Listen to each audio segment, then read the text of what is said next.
నమస్తే అండి. నా పేరు డాక్టర్ రమ్యప్రియ. నేను శ్రీశ్రీ హాలిస్టిక్ హాస్పిటల్స్ నిజాంపేట్‌లో కన్సల్టెంట్ డర్మటాలజిస్ట్ లాగా వర్క్ చేస్తున్నాను. జుట్టు నెరవడం అనేది మోస్ట్ కామన్ కాజ్ అందరికీ తెలిసిందే, ఏజింగ్.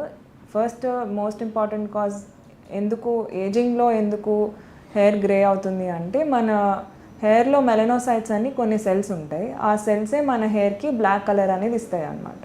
సో ఏజ్ అయ్యే కొద్దీ ఆ సెల్స్ వాటి లైఫ్ స్పాన్ తగ్గిపోయి ఫంక్షన్ కూడా తగ్గిపోతుంది. దానివల్ల గ్రే హెయిర్ వస్తుంది. కొంతమందికి పిల్లల్లో కూడా బిలో 25 ఇయర్స్ వాళ్ళలో కూడా గ్రే హెయిర్ చూస్తాం మేము. This condition is called కెనైటిస్ in medical terms. Premature greying of hair అంటారు.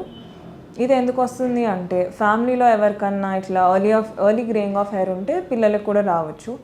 And nutrition deficiencies, iron deficiency, calcium deficiency, zinc, micronutrients deficiencies వల్ల కూడా ఇలాంటి గ్రేయింగ్ ఆఫ్ హెయిర్ చూస్తాము.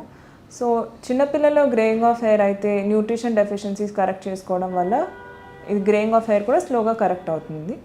బట్ అడల్ట్స్లో అబవ్ 25-30 ఇయర్స్ అయితే మనము గ్యారంటీ ఇవ్వలేమండి. న్యూట్రిషన్ కరెక్ట్ చేస్తే గ్రేయింగ్ ఆఫ్ హెయిర్ కరెక్ట్ చేస్తే అని చెప్పలేము.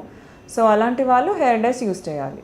సో హెయిర్ డైస్ అనేది కంప్లీట్లీ న్యాచురల్ అనేది ఏమి ఉండవండి. 100% ప్రిజర్వేటివ్స్ కానీ కెమికల్స్ కానీ ఉంటాయి. కంప్లీట్లీ న్యాచురల్ అని చెప్పినా కానీ మనం నమ్మలేము. ఎందుకంటే కంప్లీట్లీ న్యాచురల్ ఏది అట్లా ప్యాక్డ్ ఫామ్లో అంత లాంగ్ షెల్ఫ్ లైఫ్ ఉండవు. సో హెయిర్ డై అలర్జీస్ అనేది కామన్గా వస్తూ ఉంటాయి, చూస్తూ ఉంటాము.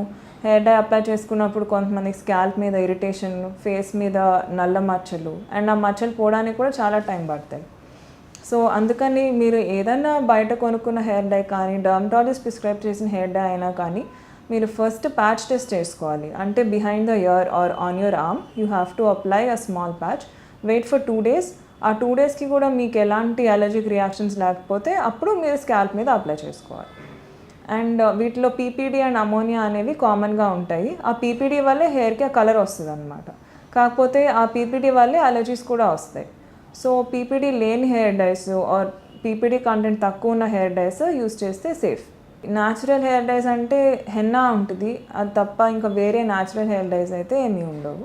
అన్నిట్లో ఇలాంటి కెమికల్సే ఉంటాయి. హెన్నా కూడా పెట్టుకోవచ్చు, బట్ ఏదైనా సరే ప్యాచ్ టెస్ట్ చేసుకొని అప్లై చేసుకోవాలి. యంగర్ ఏజ్ గ్రూప్లో బిలో 25, బిలో 20 అయితే న్యూట్రిషన్ డెఫిషియన్సీస్ కరెక్ట్ చేస్తే కరెక్ట్ అవుతుంది. బట్ అడల్ట్స్లో మాత్రం దట్ ఈస్ న్యాచురల్గా అయితే జరిగే పని కాదు.